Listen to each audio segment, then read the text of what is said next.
Hey guys, welcome back to another video. The big news the other day was there was a hostage recovery operation that happened in Gaza with the IDF combined with some American support for intelligence.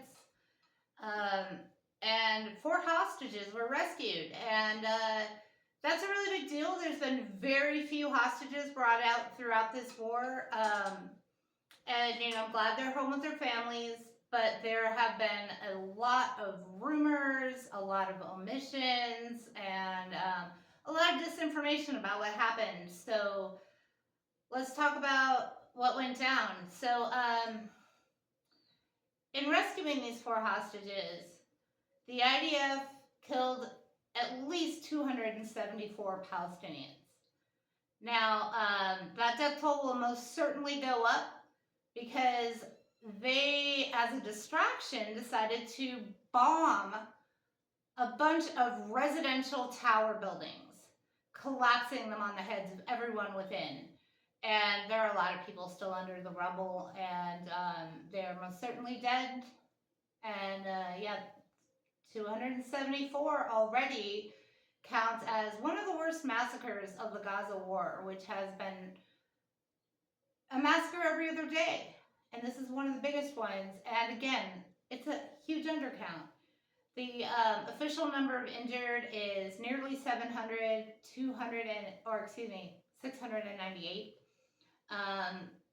And there's also reports that while they were rescuing these 4 hostages, they killed at least 3.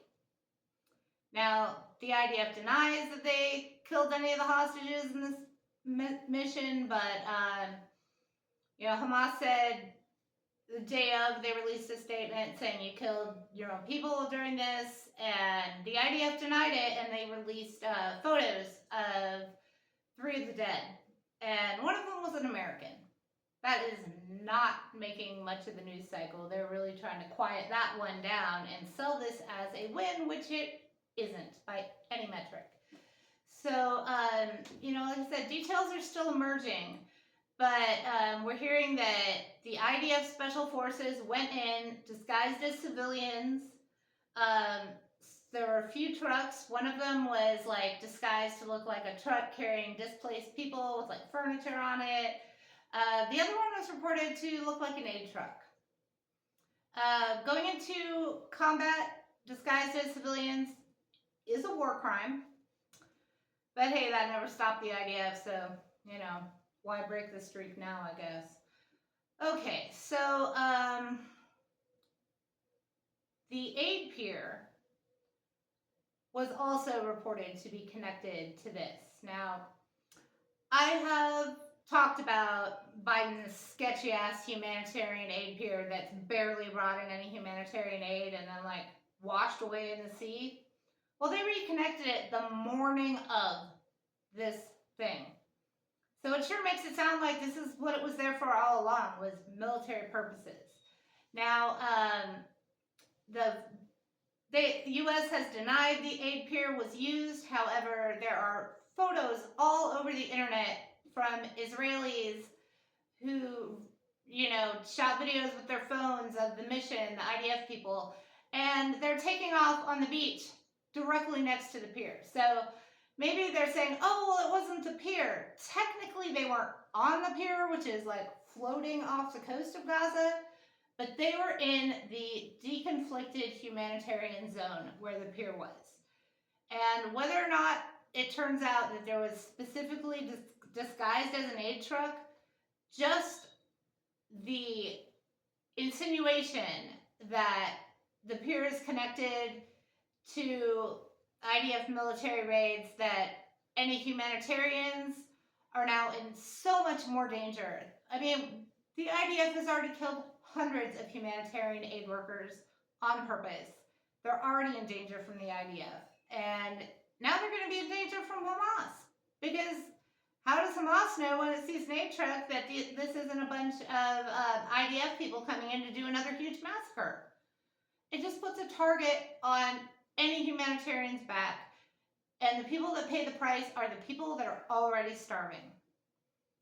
Now, this would not be lost on the Israelis as they planned this mission. So, for them, that's also a win. They've been trying to obstruct aid in any way they can, and this has already seen those ramifications. In fact, the UN's World Food Program, they were the people responsible for receiving the aid that came in from the pier and then delivering it around Gaza. Well, they announced today that they've had to suspend operations because they can't protect their people's safety. So yeah, what a big win. Okay, there was also a rumor that one of the hostages was being held by an Al Jazeera journalist. This is floating all over right-wing media and Zionist accounts. It's not true. The man they claim was an Al Jazeera reporter. It's easily verifiable that he has never worked for Al Jazeera. This man was a journalist who once participated in a group op-ed that was published by Al Jazeera in 2019. Never worked for them. We don't even know if he was involved with holding these hostages. We know the hostages were being held in certain apartments, and the man by this name lived in that building, but it sounds like he was on a different floor than where they actually said they got the hostages from. It really seems like it's just another Israeli propaganda campaign to smear Al Jazeera. They have been going after them relentlessly, banned them from operating in Israel because they're reporting the truth about what's going on better than any other mainstream network, and that's making the Israelis look like the terrible people they are. So, okay. This all happened in the Nusrat refugee camp. In the middle of the day, they were bombing, and there were helicopter gunships, and ordnance being shot by the Navy, drones shooting people. There was all kinds of attacks happening, buildings collapsing on people's head, and people being massacred in a busy market on a weekend in the middle of the day. Kids playing in the street everywhere, blown to pieces.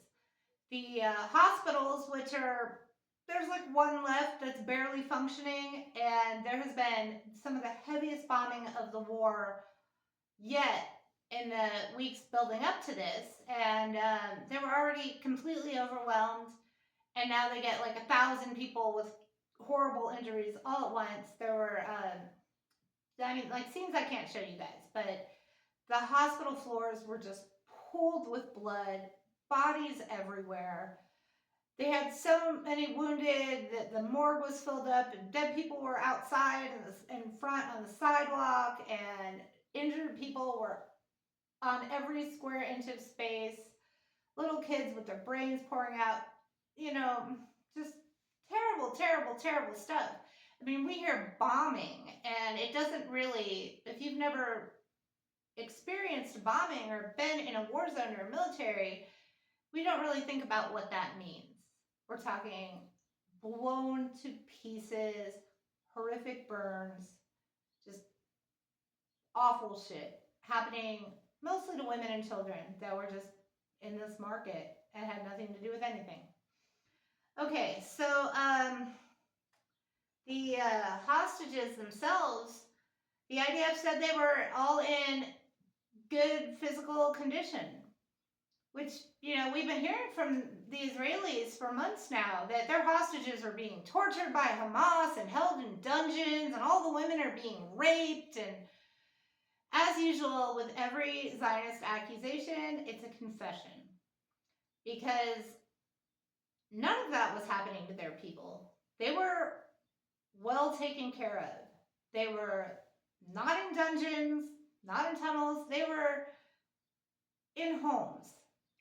And Noah Argamani, she was the woman of the 4 that were released. She actually came out chubbier than she went in the middle of the famine. That's how well she was taken care of. And one of the men said that the people in Hamas made him a birthday cake. Meanwhile, the Palestinian prisoners that are getting released, They look like skeletons. They come out with just horrific stories of torture and rape and all manner of just atrocities. And that just that says a lot right there, and that's not getting covered. So I wanted to report that to you. Another piece of spin we're getting, and I apologize because I guess it was a clickbaity thumbnail. I said hostages too, because I know that's what you're hearing. These 4 people that were released were all military. So they were prisoners of war, not civilian hostages. Taking prisoners of war is acceptable by the laws of war. Taking, oh my God, Lisa, talk. Okay. Taking civilian hostages is a war crime. Taking military people as prisoners of war, that's allowed. So these people were all military, and almost nobody is saying that. So, no matter what, I'm sure it's traumatized to be captured, but it sounds like they were being taken care of the best they could be, and I'm glad that was the case. Okay, I just wanted to talk a little bit about the coverage, because it was like wall to wall. Wow, the big W for the IDF, and boy, did they need one. It was a massacre. This is not a win by any metric, and if you think it is, let me just present a thought experiment for you. So if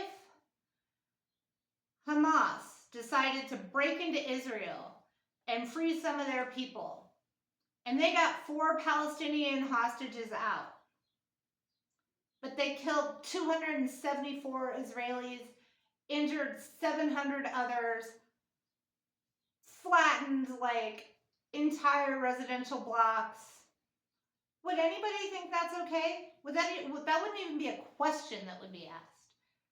So there's a really big slant that I don't even think people realize how much we're propagandized to.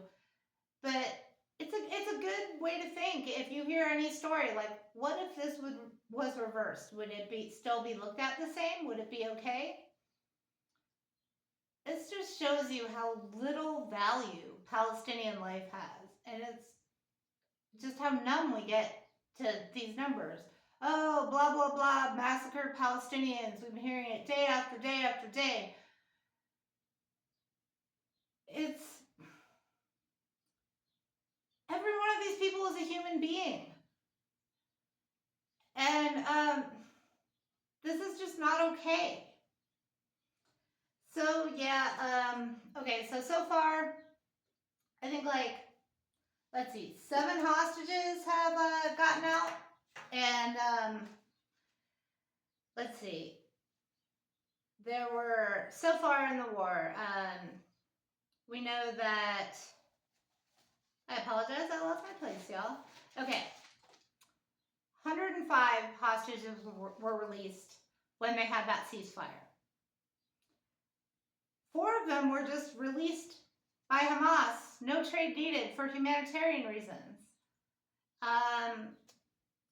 We know that 3 of the hostages waving white flags were killed by the IDF instead of rescued. And then there were 4 rescue missions. 1 soldier got saved in one. And the other one of the hostages got killed.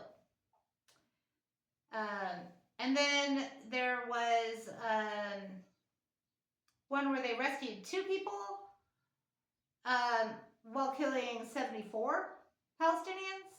And then this current one where 4 people were rescued, 274 Palestinians killed, and at least 3 of the Israeli hostages, one with dual American citizenship. And I say at least 3 because we really don't know.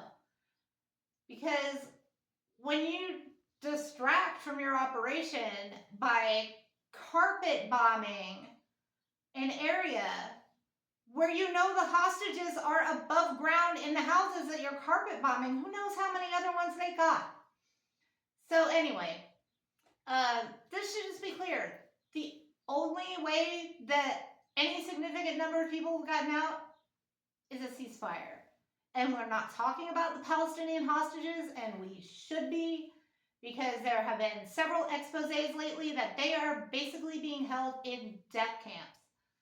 And just horrific torture, forcing them to sit, stripping them naked and forcing them to sit on a electric metal anal probe, and just horrifically torturing them, and also that's rape at the same time. We know at least one from the testimony, one released man, that it happened to him, and he saw it happen to someone else who died. So he was raped to death by the IDF. And, like, who are the fucking terrorists here? Really? Okay.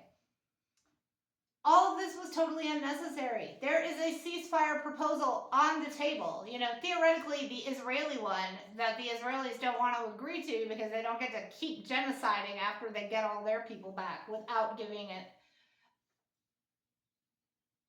Just take the deal. This needs to end.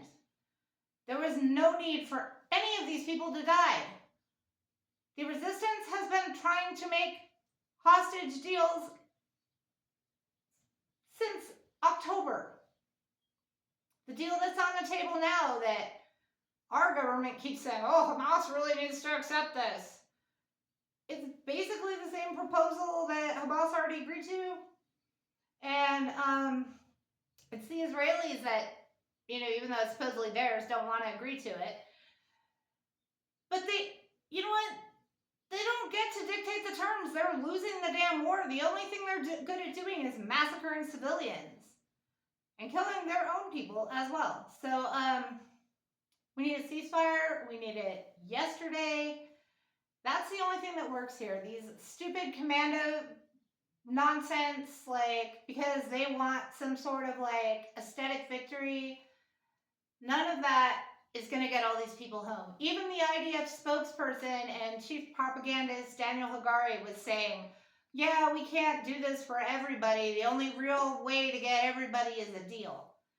When the military is saying that on the Israeli side, Netanyahu needs to pull his head out of his ass and let this deal go through. Okay, that's it. I know it was a long one, but there was a lot to talk about. Thanks for listening to me rant and bitch about Israel. But yeah, thanks again. I really, really appreciate you taking the time to watch.